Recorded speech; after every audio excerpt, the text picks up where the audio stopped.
kanina nga pagdating dito ni Mary Jane Veloso, kasi sa NAIA Terminal kanina, bagaman maagang pumunta at nagabang yung kanyang mga kamag-anak, hindi sila nagkaroon ng pagkakataon na malapitan ng isa't isa. Dumiretso dito ang itong grupo ni yung mga kamag-anak ni Mary Jane Veloso, pati siya mismo na hinatid dito sa Correctional Institution for Women sa Mandaluyong, at dito na sila nagkaroon ng pagkakataon na malapitan at mabati talaga ang isa't isa. Nasabi ito kanina noong press con na oo, may mga nailabag na daw talaga na may mga violations nang nagawa kasi supposedly may 5-day quarantine munang gagawin bago magkaroon ng official visits para sa dito kay Mary Jane Veloso. Pero kanina kasi nabigyan na sila ng oras na makita yung isa't isa at makausap after so many years. Actually, hindi ko na... Parang babae yung mga niyakap niya. Lalaki ba yung anak ni Mary Jane? Lalaki. Nasa likod niya. Nasa likod niya. Okay. Nasa Tapos likod. Dalawang lalaki. Yung mga ibang kaanak yung tumakbo towards her. No, dito man. Yung dalawang lalaki sa likod na mga anak niya yan. Oo. Meron bang mga... Alam ko yung kampo ni Mary Jane, Mary Mono ay kinasuhan yung recruiters. As part from that, meron pa bang kumbaga legal action laban dun sa mga recruiters? So far, ang inaasahan natin is yung pagka-testify ni Mary Jane Veloso laban sa mga ito. Nung natanong kanina sa press conference kung mapuput under ba sa Witness Protection Program itong si Mary Jane Veloso kasi nga may testifying siyang gagawin.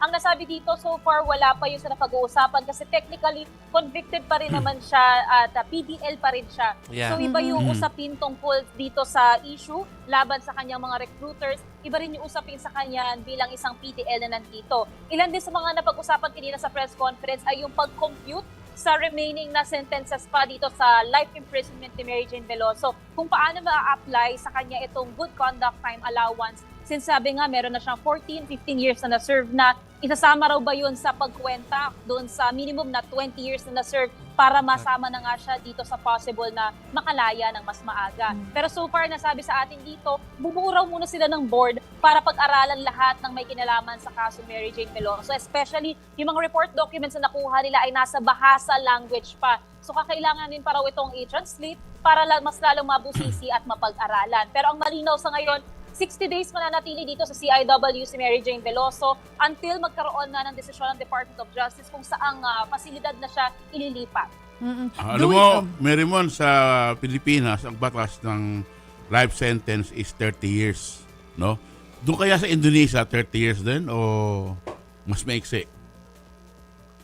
Alamin natin yan, Sir Manny. Pero sa ngayon kasi isa sa mga pinag-uusapan din nila dito, yung pagkikwenta ng life imprisonment, kung ano ba yung ia-apply dito in connection doon sa sentensya na kanyang na-serve na sa Indonesia. So nasabi rin dito sa atin nila DOJ Undersecretary Raul Vasquez, they will also keep in touch sa Indonesian government. Purely out of courtesy na rin ito dahil nga pinagbigyan tayo ng opportunity na maibalik na lang dito at ma-commute from death penalty to dito na Life lang sentence. sa life imprisonment or life sentence si Mary Jane Veloso. Kasi wala tayong death penalty sa Pilipinas. Ano lang, magpa-follow up lang ako doon sa tanong ni Chiki about yung yung mga iba Legal pang action. nakasuhan na tungkol dito sa kaso ni Mary Jane Dalawa alam Veloso. ko eh. Ang alam namin, tama ba yung report na narinig ko from you sa Storycon kanina, Mary Mo, na nandiyan dyan din sa same facility yung ilang akusado?